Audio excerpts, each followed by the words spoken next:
So I often get asked, what is your favorite part about rock climbing? And while I usually answer something along the lines of the problem solving is fun or the fact that I get to skip leg day, I always find myself thinking there's ultimately so many things that are so great about climbing that it would be a disservice to the sport to even try to rank or categorize or just outright determine what the best thing is about rock climbing.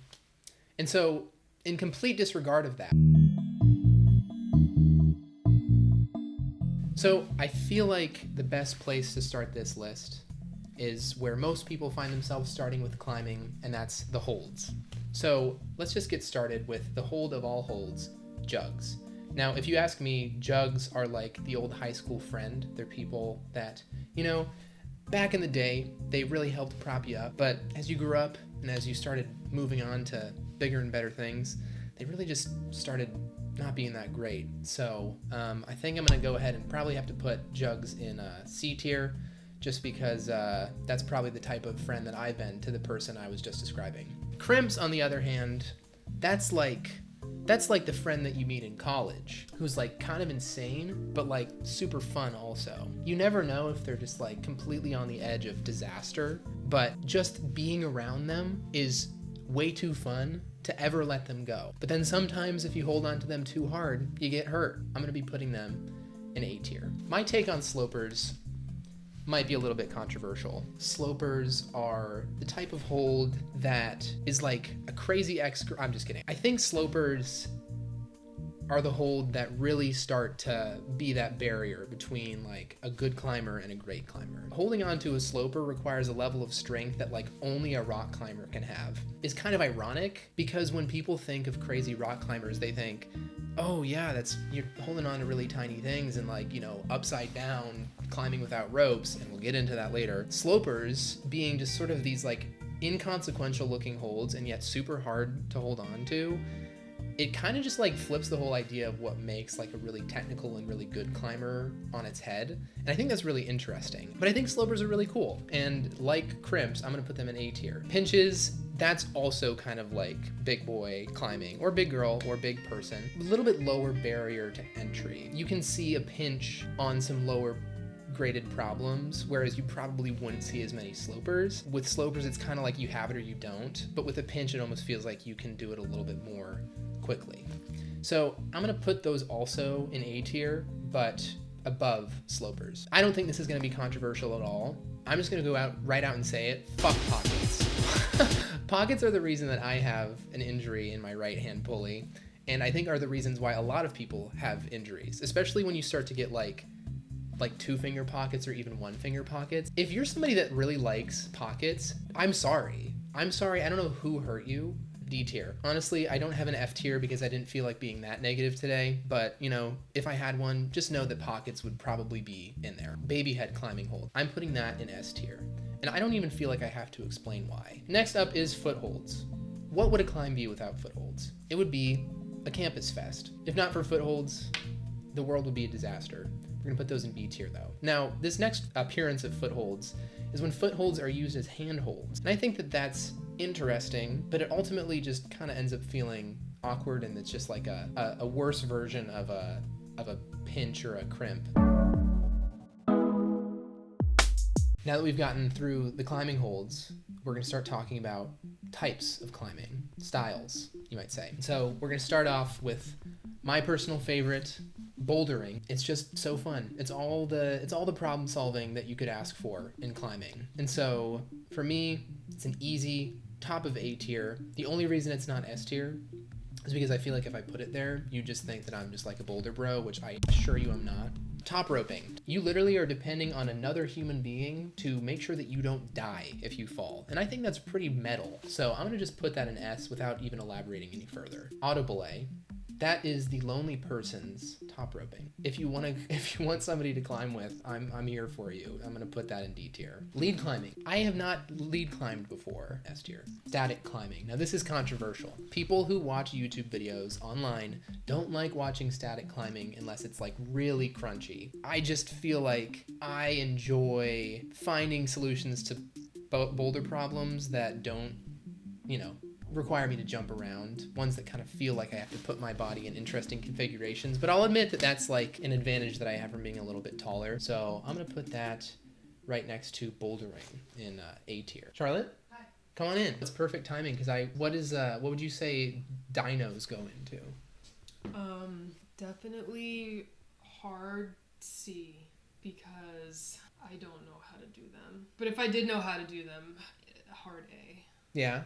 Yeah. So maybe B. B. I think I agree with that. If you're a dino fan, well, you're a fan of something that's in the B tier. So better believe it. Slab climbing. Slab climbing makes me feel like I'm going to scrape all the skin off of my body if I fall. That's not a pleasant feeling. There's nothing satisfying about it. It's truly just like pain the entire way through. And then by the time you're released, all you can think about is how you wished you'd never done it. So I'm gonna put that at the bottom of C tier. Crack climbing is something with such a high barrier to entry that a lot of people are probably never even gonna try it.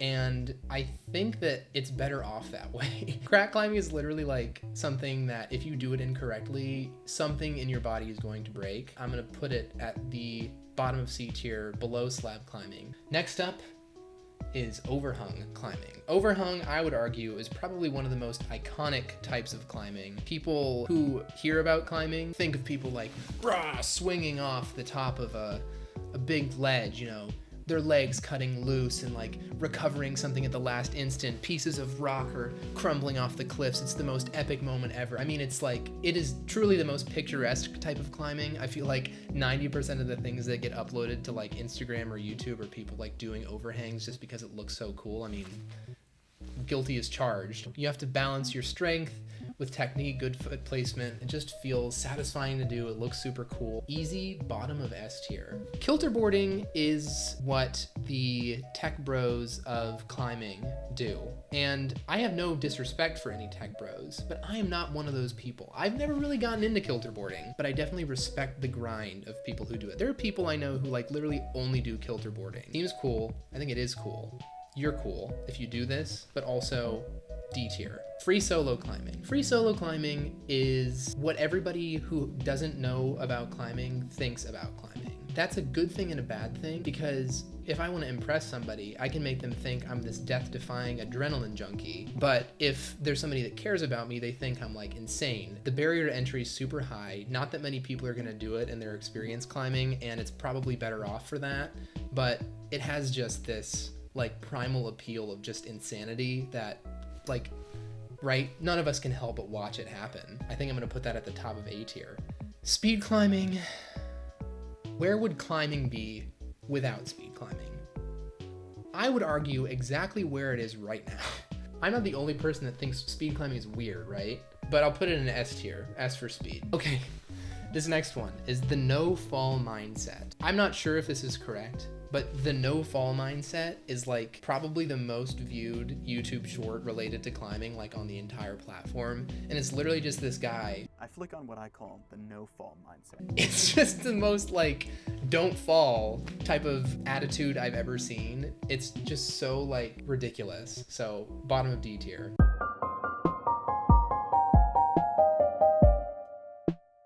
So these are like flashy stuff that when you see it, it definitely like makes you quirk an eyebrow. Bat hang. The bat hang is what I feel like I start off each of these things by saying, this is like I'm giving some sort of lecture. You don't need me to tell you this. I think bat hangs are fun to do, especially when they're implemented into a problem, because it's like using the one thing that people think rock climbers don't use, your feet. So, and it just looks fun. You look ridiculous doing it. You can kind of just do it to like flex on your friends if you're a good enough climber. Top of B tier. Next up is the Gaston.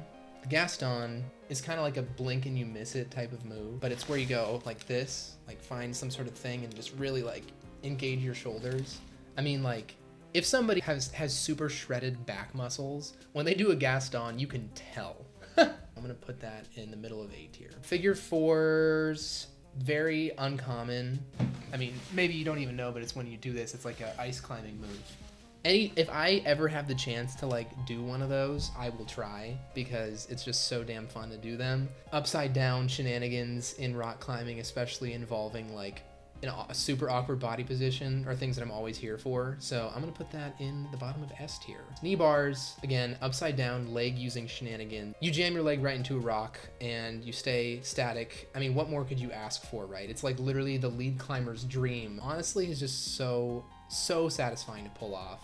I'm gonna put that also bottom of S tier. Mantling, the only time that you do a mantle is when you least expect that you have to.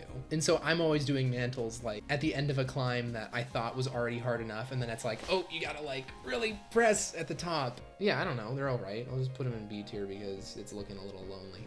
Okay, rose move. You're not gonna do it that often. I just wanted to throw it in here because I wanted to see if there were any rose move fans. Put it in A tier for the rose move fans.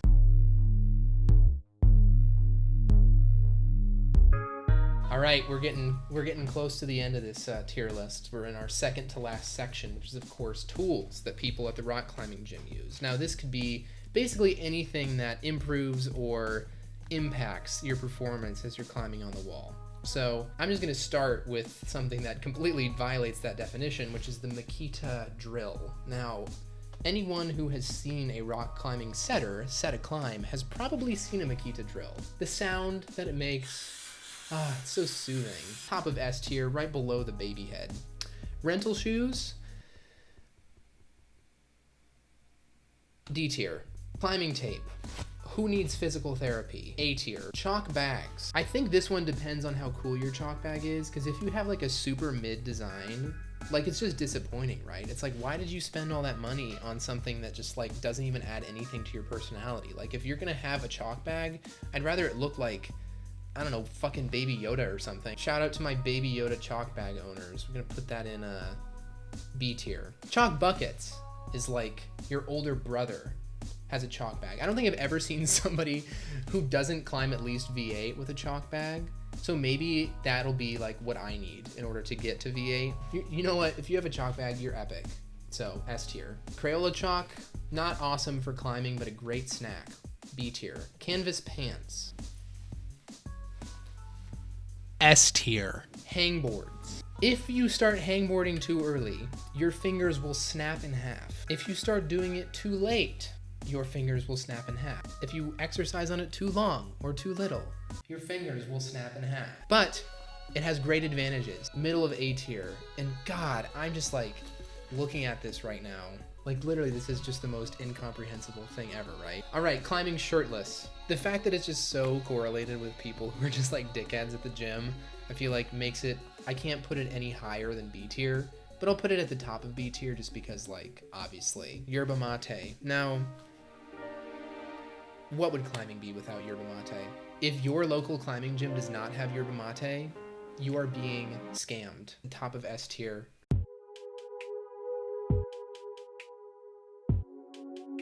We're finally at the end of this tier list, the final section. People, relevant people in climbing. We're gonna start with Matt Groom, the infamous IFSC commentator, whose voice you hear at every single rock climbing competition. I think he is super awkward and weird, and the fact that he narrates every single competition is hilarious, because you get so many golden moments where he's interacting with his co-commentator, and it's just the most palpable awkwardness, and it truly enhances the experience of watching so much that I have infinite gratitude for Matt Groom. So I'm gonna put him at the top of S tier, right between canvas pants and top roping. Adam Andra, I don't want to say anything that's gonna upset anybody, so I'm just gonna go to ChatGPT and I'm just gonna ask what I should do.